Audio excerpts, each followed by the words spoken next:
Vriende, ek is Dani van Dijk en ek deel graag met julle 'n gedeelte wat vir my verskriklik interessant is.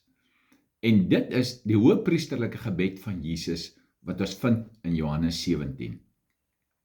Nou, Johannes skryf die evangelie van Johannes redelik laat in sy lewe. Dis die laaste evangelie wat geskryf is en hulle reken dit kan tot 90 tot 100 na Christus wees wat Johannes hierdie evangelie geskryf het.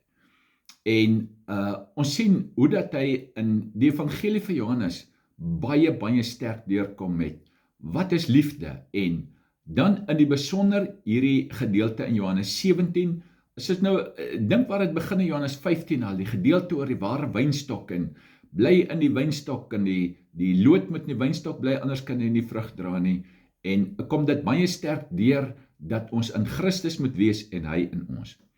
Nou as jy op pad kruis toe, dis nou nie meer baie lank nie, dan gaan hy gekruisig word, en vat Jesus dan hierdie paar disippels van hom bymekaar. Nou hierdie disippels was nie die belangrikes, die geleerdes, die wyses, die manne van naam nie, glad nie. Iemand het gesê, as hy nou sy werk aan 12 manne moes nalaat, sou dit verseker nie hierdie 12 gewees het nie. Maar ons sien in hierdie hoëpriesterlike gebed, dis hulle wat aan hom gegee is. Dis hulle wat aan hom behoort. Dis hulle wat vir hom gesê het, ja. En omdat hulle vir hom gesê het, ja, is hulle syne. Hulle is sy eiendom. Onthou, net so 'n klein rukkie hierna, gaan hulle almal weghardloop. Die een gaan hom heeltemal verloon en sê, ek ken hom nie, ek weet nie wie hy is nie. Maar, dis sy mense. Nou kom hy in vers 3 en hy sê, dit is die ewige lewe dat hulle u ken, die enige waaragtige God en Jesus Christus wat u gestuur het. En soos ons verenig met die Vader in Christus Jesus. Hy is die ewige lewe. Die ewige lewe is nie iets wat ons kry nie, is nie iets wat ons ontvang nie. Die ewige lewe is 'n persoon. Die ewige lewe is Jesus. So die dag as ons Jesus ontvang, dan ontvang ons die ewige lewe. So ons het die ewige lewe alreeds van daardie oomblik af, dat ons vir Jesus sê, ja, in ons lewe. Hy is die ewige lewe. So as ons hom het, het ons die lewe. Die dag toe ons hom ontvang het, ontvang ons die ewige lewe, ontvang ons vergifnis, ontvang ons verlossing, ontvang ons vryspraak, toe ontvang ons genesing, toe ontvang ons voorsiening, toe ontvang ons alles, toe ons hom die dag kry, en hy sê, dit is hy wat gestuur is. Hy sê, ek het u verheerlik op die aarde, die werk wat u my gegee het om te doen, het ek volbring. En nou Vader, verheerlik my by u self met die heerlikheid wat ek by u gehad het, voordat die wêreld was. So nou vat hy hierdie paar disippels van hom, dis nou die 11 wat oorgebly het, na Judas Iskariot weg is.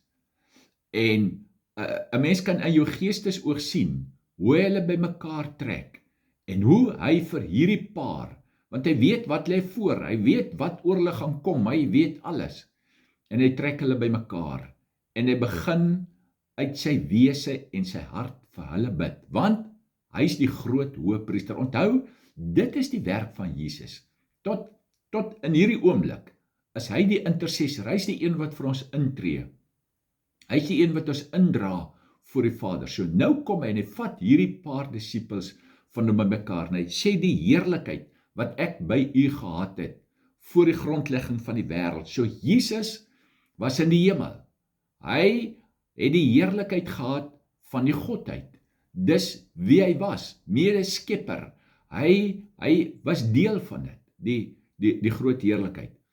En hy het dit verlaat, hy het aarde toegekom, en hy die gestalte van 'n diensknegt kom aanneem. En hierdie heerlikheid was vir die tyd toe hy hier op aarde was, vir die meeste mense verborge.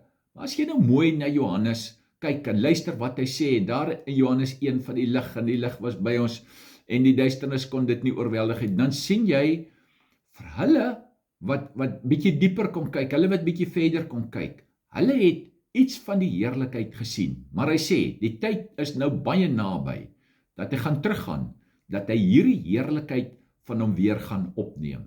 En weet julle, as jy nou hier later kom by vers 24, dan sê hy, Vader, ek wil baie graag vir hierdie paar my heerlikheid wys wat U my gegee het.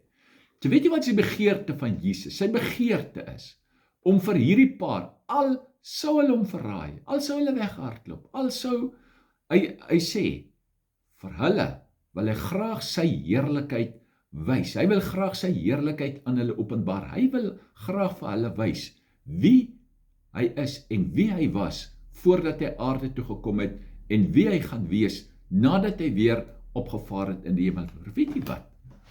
Sê hy, hy sê, sy heerlikheid word deur hulle geopenbaar. Nou kan u dink, eintlik, streng gesproke op daardie stadium, kyk, dit was maar na Pinksterdag wat hulle eers kon wees, wie hy in hulle wou wees. So op daai stadium was hulle maar mislukkings en hulle het gedink, wie van ons is die grootste, wie is die belangrikste en wie die beste plek en ongeloof van klein gelowiges. Maar Jesus sê, deur hulle wil hy sy heerlikheid openbaar, gaan aan die wêreld sy heerlikheid openbaar deur hulle.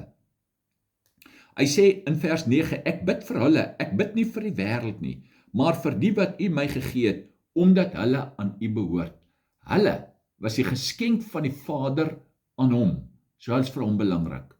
Ongeag wie hulle is en hulle mislukking en wat hulle nie kan doen nie, wat hulle nie reg kry nie, ongeag dit, is hulle deur die Vader aan hom gegee. En weet jy wat? Ons is deur die Vader gegee aan die Here Jesus. Ons behoort aan hom. Ons is sy eiendom. En dis hoe hy na ons kyk. Hy kyk nie na ons as die mislukkings, hy kyk na ons as sy eiendom. En soos hy vir hulle gebid het, so bid hy ook vir ons. Ons sien bietjie later hoe hy ons insluit by daardie gebed van hom aan die Vader. So dis hoe die Here Jesus vanaand na u kyk. Hy kyk nie na u deur die bril van mislukking of verwerping of teleurstelling of al hierdie goed wat ons baie keer van onsself sien nie. Weet jy, as jy nou in Hooglied gaan lees, dan sien jy hoe die bruid haarself beskryf in Hooglied. Dan sê die bruid, ek is bruin gebrand. Met ander woorde, ek is verniel deur die omstandighede, ek is verniel deur die kerk, ek is verniel deur godsdiens, ek is verniel deur tradisies, ek is bruin gebrand, ek lyk nie goed vir myself nie, ek dink nie goed van myself nie, maar onthou net, God dink iets heeltemal anders van jou as wat jy van jouself dink. Wanneer God na jou kyk, dan sien hy vir Jesus en hy sien die werke van Christus en hy sien die oorwinning van die Here Jesus en hy kyk na hierdie paar disippels. Weet jy wat sien hy? Hy sien na Pinksterdag, hy sien die uiteinde. Hy sien dit wat hulle op die ou end gedien het en prys gegee het en deur die werk van die Heilige Gees kon doen en volbring. En dit is hoe Jesus vanaand na jou kyk. En al wat ons doen is, ons gee ons oor en ons is bewus van daardie liefde. Want kyk, onthou, as Johannes van homself praat, dan praat hy van die disipel wat Jesus lief gehad het. En hy was die een wat by die kruis bly staan het. Petrus wat gedink het, ek is vir Jesus so lief, ek sal enigiets vir u doen.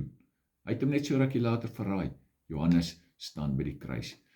So, moet ons vanaand sien, wat sê Jesus van my? Dis wat belangrik is. Maak nie saak wat die wêreld vir my sê, wat mense sê, of dink of doen nie. Wat vandag saak maak? Hoe kyk God na my? Wie is ek vir Jesus? En dis wat saak maak, my identiteit vir hom. Mag die Here u baie groot genade gee. Gaan lees Johannes 17 en oordink dit en vra die Heilige Gees, hy moet met ons kom praat so in die volgende paar gedagtes rondom Johannes hoofstuk 17, die hoëpriesterlike gebed. Die Here seën u baie, baie ryklik.